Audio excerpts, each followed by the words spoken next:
power of now. Miriam always lived somewhere else, never where her feet were.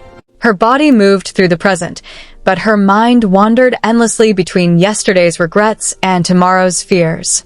Every morning, she woke with a heavy chest, replaying words she wished she had said differently, choices she wished she had changed.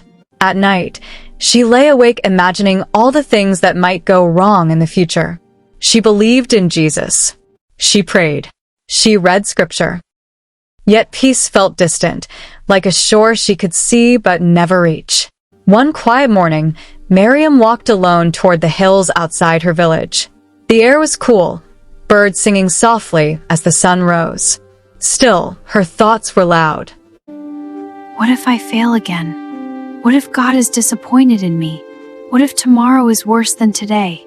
She didn't notice the wildflowers beneath her feet or the warmth of the sun on her skin. Her heart was somewhere else, always somewhere else. As she reached the hilltop, she saw a small crowd gathered below. In the center stood Jesus. She had heard him speak before, but that day something drew her closer. She sat at the edge of the crowd, unsure, tired, and quietly aching inside. Jesus looked around gently, his voice calm and steady. "Do not worry about tomorrow," he said. Tomorrow will worry about itself. Each day has enough trouble of its own. The words landed softly, but directly, in Miriam's heart. Not tomorrow. Not yesterday. Today. Jesus continued, "Look at the birds. They do not store away for the future, yet your Father feeds them." Look at the flowers, how they grow without striving. Miriam glanced around. For the first time in a long while, she noticed the birds soaring freely, the grass moving with the breeze, the sunlight dancing across the hills. Something inside her loosened. After the crowd began to leave, Miriam stayed behind. Jesus noticed her hesitation and approached. You are carrying many moments that are not happening now, he said gently. Miriam's eyes filled with tears. "I keep thinking about who I was and who I'm afraid I'll become." Jesus knelt so they were eye to eye. "Can you breathe with me?" he asked. She nodded, confused. "Right now," he said. "Are you safe?" She paused. The wind brushed her face. The earth felt steady beneath her feet. She was breathing. "Yes," she whispered. Right now, are you loved? Yes. Her heart trembled. "Yes." Then stay here. Jesus said softly. "God meets you now. Not in your regrets. Not in your fears." That moment changed everything. Miriam didn't suddenly lose her problems. Her past didn't vanish. Her future was still uncertain. But something new was born inside her, a quiet awareness of the present moment. That afternoon, as she walked home, she noticed the sound of her footsteps. She noticed the smell of fresh bread from a nearby home. She noticed children laughing in the distance.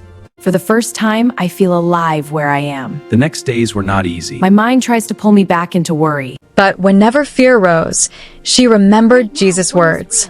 Right now, what is real? She began to pause during her chores, placing her hand over her heart and breathing slowly.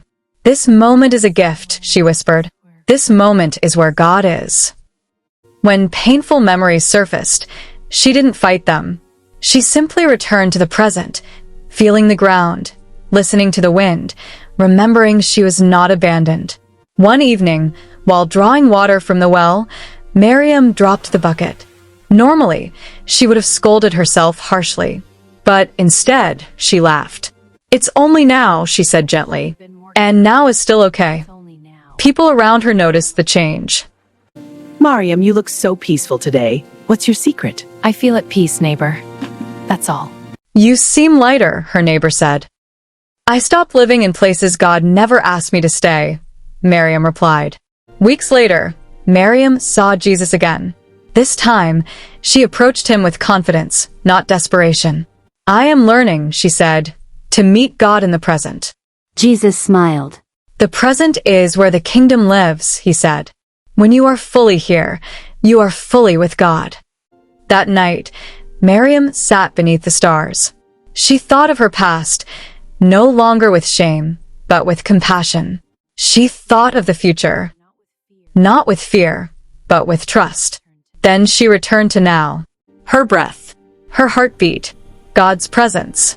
And in that stillness, she felt something she had searched for all her life. Peace. Not because everything was perfect, but because she was finally present. And that was the true power of now. My dear children, peace be with you all. Look around, your hearts be troubled, trust in me.